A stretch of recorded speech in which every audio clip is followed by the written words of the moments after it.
Hi everybody, it's Lisa, Twila's mom, and yeah, I've been gone for a week or two. I have been just super busy, but I wanted to get on here and do a little laundry chat, you know, where I fold some clothes and all that business while we chat. Yeah. Got just a half a cup of coffee because it is cold here in Missouri. In my part of Missouri, they said our highs are only going to be in the 40s, but tonight we're going to hit a record low of 20 with a wind chill factor of the single digits. Not below zero, the single digits. It has been... I cannot wait for this winter to be over. I just, March came in like a lion and it left like a lion. Yeah. Anyway, that's enough about the weather because that's the topic of everyone's conversation is the weather. Now, I am folding laundry, so I may get in and out of the shot periodically, but that's okay because I can keep on talking. Yeah. Anyhow, I have been super busy. I have been putting in a lot of overtime, not by my choice. No. Don't know why. They can't give us a good explanation. Yeah, so, yeah. At any rate, I guess, like I said, for the whole month of March, I guess that's more money in my pocket, right? But boy, I'm tired. Oh, boy, I'm tired. I had to work through Easter weekend. Oh, so I didn't even get it. I ran to the Dollar Tree, but I didn't really, I just picked up stuff snack foods for our lunches. I needed a couple of cleaning products. I think I needed bleach and I needed vinegar. So it wasn't anything new or anything like that. So I just didn't even bother doing a video and I was so tired. Oh boy, I cannot wait until things slow down. I used to always tell myself when my children get older, I'm going to have all this great free time on my hands. I'll tell you, I feel like I'm busier now than I was then. Yeah. And we've got Twila's graduation to start planning for. We don't do anything major or anything like that. What we do is everyone who comes to her graduation, like her brothers and grandparents and stuff, we have like a little deli tray here at the house for after the graduation and stuff. But, you know, we don't plan a big hoopla or anything. Just basically all of us getting together for a few minutes after her graduation. And we did that for Marshall, the other boys and stuff. So that's what we'll be doing. Now that weekend, I am taking off Saturday and Sunday. I may not be able to get Friday night off, but I am going to do Saturday night and Sunday night because Mama's not going to be a tired, grumpy bear and all that. Yeah, so how have you guys been? I know everyone's weather, yeah. Here we go, talking about the weather again. But I know everyone's been dealing with it, so. How about the flu? Let's see. This past weekend, Easter weekend, Scott had something. It wasn't really a head cold. It wasn't really... It's hard to explain what he had. I think he had some kind of virus because he was running a fever. He felt cold and achy sometimes. And he didn't have a cough or anything like that. So I think it was some kind of virus. Because that lasted, oh boy, Friday, Saturday, Sunday, and Monday. Yeah, he went ahead and went to work on Monday because he wasn't running a fever, but he just felt blah. You know, really ran down and tired because he'd been sick all weekend. So we have no clue what that was. But I'll tell you what, last night, before I went to work, my stomach was so upset. I don't know if it was something I ate. It could have been something I ate because we all know I do not eat the best. I don't. But I went ahead and went to work. Got a Sprite when I went to work. I did not drink any coffee last night while I was at work. I just drank Sprite. And after I got moving around and getting busy with my night, I did start feeling better. And then I come home today and I had to have a half a cup of coffee. I love my coffee. I'm addicted to my coffee. And I just really wanted a cup of coffee. So I just went ahead and made a half a cup. You know, not a full cup or anything like that, but a half a cup. I really think my problem is, besides not eating the greatest, I'm just tired. Yeah, just tired. Whew. But eventually it will slow down. So, and let's see, last Monday, wasn't this past Monday, but let's see, on the 26th of March, Twila had her gastrologist appointment. And it's her last appointment with a pediatric gastrologist. Now we are all in, we're not hurrying to do it because the place that she goes to, she can continue to go there until she's 22. But we kind of want her to go ahead and make the transition to an adult gastrologist, you know, because she has Crohn's disease. Because eventually she will be doing her own doctor's appointments and things like that. But we want to find her someone that is in a smaller town until she makes that decision to go in the city to see a doctor, a specialist. That's mainly because we don't want her to have to deal with that traffic. And we know in a year or two, she's not going to need us to drive her to her doctor's appointments. Now, as for her, so let me get back to that. Sorry, I'll tell you that in a minute. So anyway, the nurses and her doctor, her pediatric doctor right now, you know, they're trying to help me and stuff, but the only places that they can find is up in the city. And we're like, no, she's going to be going to college soon and stuff like that. We need to try to find her someone around us. And they're like, well, we don't have anyone registered with the Crohn's Foundation. I'm like, they don't have to be. Why would they have to be?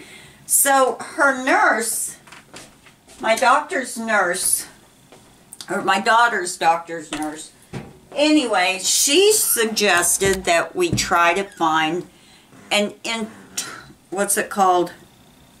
Internal medicine doctor here nearby. She said, you guys, there's always an internal medicine in towns the size of yours. And She goes, Warrensburg has quite a few, which that town is, the school where Twila's going to be going, the college, is in that town. So she suggested that I call my insurance and ask for them to refer me to an internal medicine doctor. Because some of them, although they may not specialize in Crohn's and colitis and all those other different types of issues, internal medicine is qualified to treat them. And Twila is in remission, kind of, sort of, because her Remicade keeps her in remission, which remission for her means symptom-free, which I don't think she quite is, because every so often I've noticed she does have symptoms of Crohn's. But she claims it's because of something that she ate that caused it to trigger that. And I'm like, well, if you were in complete remission, something you ate would not be bothering you. And the doctor agreed with her. She said, because we saw her Monday and we were talking about that, and the doctor did say, well, let me move you guys, because she is on this Remicade, it is keeping her in remission according to her blood work. Because every 6 weeks Twila goes and has her Remicade, and they will do blood work on her just to check her liver, her enzymes, her hemoglobins, things like that. And yeah, so according to her blood work, she is. Now, Twila did talk to the doctor about Humera, because she has a friend in high school that also has Crohn's. And she does the Humera once a week shots, and they're shots that you give yourself. So Twila was really curious about those because of the convenience. You know, she wouldn't have to take a whole day out every 6 to 7 weeks to do this. Because Remicade is an intravenous medication. And it takes about 3 to 4 hours to administer it. But the problem with Remicade, it is such a strong drug. And she only does this every 6 weeks. But it's such a strong drug that she's just wiped out. The rest of the day, she's useless. She just can't function very well. I mean, she's exhausted is what it is. So yeah, Twila was interested in that. But her doctor said that because she has such great success with the Remicade, if they take her off and the Humera does not work for her, for some reason, getting back on Remicade, she most likely, her body will reject it. So Twila accepted that and everything. Now, she did tell Twila, she said years from now, when Remicade isn't working for you, or you're showing signs that your body is not doing well with it, then by all means we'll try the Humera. She goes, whatever doctor you go to at that time, they'll probably try it. Now, one good thing is, when she turns 18, they do have a clinic here in town. They do dialysis, they do infusions, which is what she does, Remicade infusions. There's something else that they do at this clinic, but it's here in Clinton, in our town, which is wonderful because it's about 6 blocks away. She will not need me to go with her because after her Remicade, she's good to drive home. It's just as the day progresses, she's just wiped out, sleepy. She needs to go to bed, lay down and stuff like that. So, even if we cannot find her a new doctor within the next 3 or 4 months, she can continue to call her gastrologist right now, her doctor. She can, you know, her doctor said, yes, I will keep you until you're 22 if for some reason we can't find someone right away. So we might end up doing that,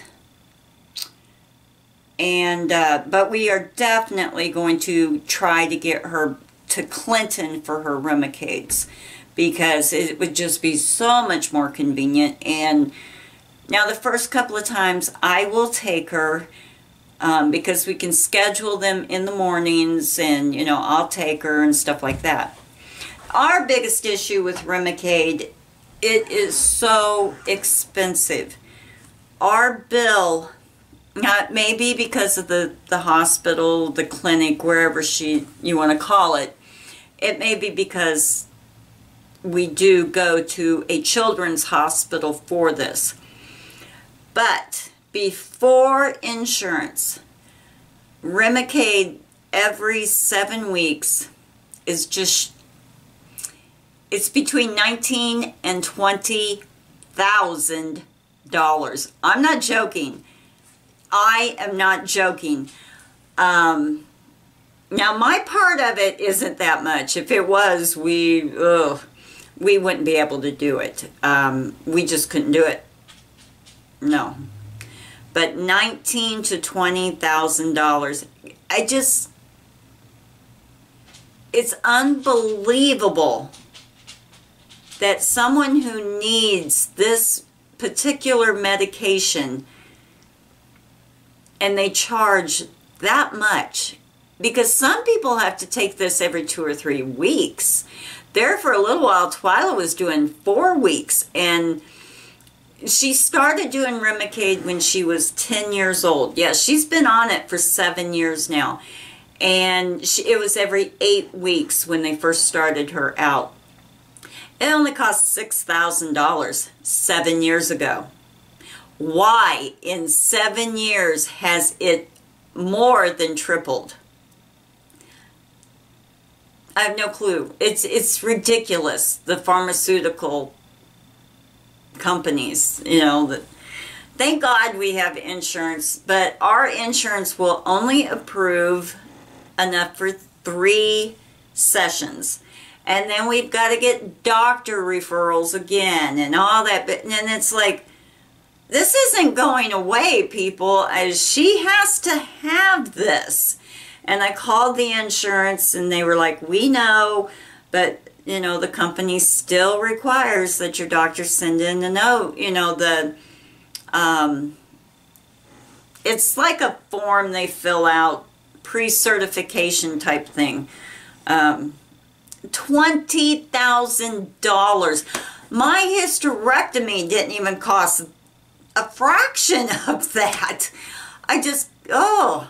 It's amazing. Now, like I said, it may be because of where she has it done at and things like that. I haven't checked with Clinton here to find out the price of it. But one good thing is, when Twila turns 18, this bill will become hers. And because she will be she'll be semi-full student, depends upon her class load and everything. But we're going to call her a full-time student, plus she only works part-time. She will not be able to pay her portion because her portion of the Remicade will be $3,000. Yeah. Every 7 weeks, our portion of this Remicade is $3,000, We have it on a payment plan. We do not qualify for financial aid because we make too much money, but we don't make enough to pay $3,000 every 7 weeks. So they have us on, we'll be paying on Twila's medical until she's probably 30, 35 years old. Because I set up a payment plan years ago, and they tried to up it a couple of years ago, and I said, no, this is how much I'm paying, and if you can't accept it, I'm sorry. Yeah, that's all I can do. So anyway, when she turns 18, it will become hers. She will qualify for financial aid through the hospital and stuff. She will also qualify for certain pharmaceutical discounts, things like that, because of her age and her income. Anyway, guys, that was a long, drawn-out story about a very expensive drug that my daughter needs to live a normal, functioning life to where she's not always sick. Yeah. Oh boy, it is just so dark and gloomy here, and it's 9:30 in the morning, but you would swear it was 6:30 at night. And they said that it's not going to get any better. Wednesday we're supposed to get some sunshine, but by Friday we will be getting snow showers. So, oh, this weather is so depressing. It really is. And I know that we are going to freeze our butts off and wake up one day and it's going to be 110. You wait and see. You wait and see. Oh well. I'm going to get off of here, everybody, and take my rear end to bed so that I can go to work tonight. I hope you all have a wonderful, wonderful week. And I think that's about it. Yeah. And I will talk to you all later. Try to have a great day. Don't forget to subscribe, give a thumbs up, and leave me a comment. You know I love to hear from each and every one of you. I'll talk to you guys later. Bye.